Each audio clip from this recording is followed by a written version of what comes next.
ಪ್ರಿಯ ದೇವ ಮಕ್ಕಳೇ, ಕೊಲಸ್ಯ ಅಧ್ಯಾಯ 4ರಲ್ಲಿ 2ನೇ ವಾಕ್ಯದಲ್ಲಿ ಬರೆದಿದೆ, ಪ್ರಾರ್ಥನೆಯನ್ನು ಮಾಡುತ್ತಾ ಇರಿ. ಪ್ರಿಯರೇ, ನಿಮಗೆ ಆಶ್ಚರ್ಯವಾಗಬಹುದು, ನಮ್ಮ ಬೈಬಲ್ನಲ್ಲಿ ದೊಡ್ಡ ಭಾಗವಾಗಿದೆ ಪ್ರಾರ್ಥನೆ ಮಾಡುವುದನ್ನು ಕಲಿಸುತ್ತದೆ. ಒಬ್ಬ ವ್ಯಕ್ತಿಗೆ ಜೀವದಿಂದ ಇರಬೇಕಾದರೆ ಉಸಿರಾಡಲು ಎಷ್ಟು ಮುಖ್ಯವೋ ಹಾಗೆ ಒಬ್ಬ ವ್ಯಕ್ತಿಗೆ ಪ್ರಾರ್ಥನೆಯೂ ಕೂಡ ತುಂಬ ಮುಖ್ಯವಾಗಿದೆ.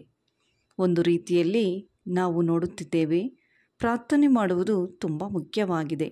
ಯಾರು ಪ್ರಾರ್ಥನೆ ಮಾಡುವುದಿಲ್ಲವೋ ಆತ್ಮೀಕವಾಗಿ ಬೆಳೆಯಲು ಸಾಧ್ಯವಾಗುವುದಿಲ್ಲ.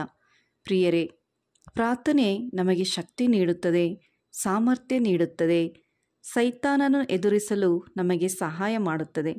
ಆಗಾಗ ನಾವು ಪ್ರಾರ್ಥನೆ ಮಾಡುತ್ತಾ ಇರುತ್ತೇವೋ ಆಗ ನಾವು ಸೈತಾನನನ್ನು ಎದುರಿಸುತ್ತಾ ಹೋಗುತ್ತೇವೆ.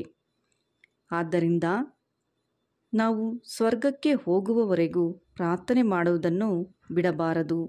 ಪ್ರಭು ಯೇಸು ನಿಮ್ಮೆಲ್ಲರನ್ನೂ ಆಶೀರ್ವದಿಸಲಿ. ಆಮೇನ್.